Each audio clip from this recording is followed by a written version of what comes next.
Salam dəyərli izləyicilərim. Sizlərlə qızlarımı tanış etmək istəyirəm. Lolitaları sonu çox maraqlıdır. Yəni dinləsəz sevinərəm və mənə abunə olub dəstək olsaz çox sevinərəm. İndidən təşəkkür edirəm hər birinizə. Bunlar Mr. Bean-in ayıcığının qız versiyalarıdır. Adları Lolitadır. Müştəri məndən xahiş elədi, toxuya bilərsinizmi? Dedim videosu varsa toxuyaram və videoda xarici videodur. Artıq videonu o qədər dala qabağa eləməkdən o hansı dil idisə o dili öyrənmiş oldum. Demək olar ki, saymağı öyrəndim o dildə.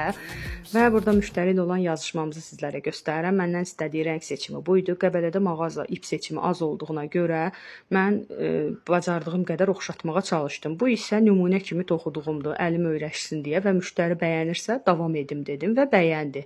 Əldə olan iplərlə. Sonra getdim sabahsı gün bu ipləri aldım. Gördüyünüz kimi 2 dənəsi qalın ipdir. Oxşatdığım rənglərdən tapdım. Digərləri isə incə ipdir. İncə iplə belə bir ölçüdə alındı. Yəni nümunə kimi toxuduğumun ölçüsündə, qalın iplə isə biraz daha böyük alındı. Müştəri bunu seçdiyi şəkildə. Mən isə dedim ki, qoy bir şübhə qalmasın. Üçünü də götürdüm yanımda, yollandım müştərinin yanına. Dedim canlı baxsın ölçülərinə, hər bir şeyinə, ondan sonra isə seçsin. Və müştəri hansını seçsə yaxşıdır, əzizlərim. Müştəri ilk nümunə kimi toxuduğumu seçdi. Yəni mən boşu-boşuna o boyda ip almış oldum. Və sizin başınıza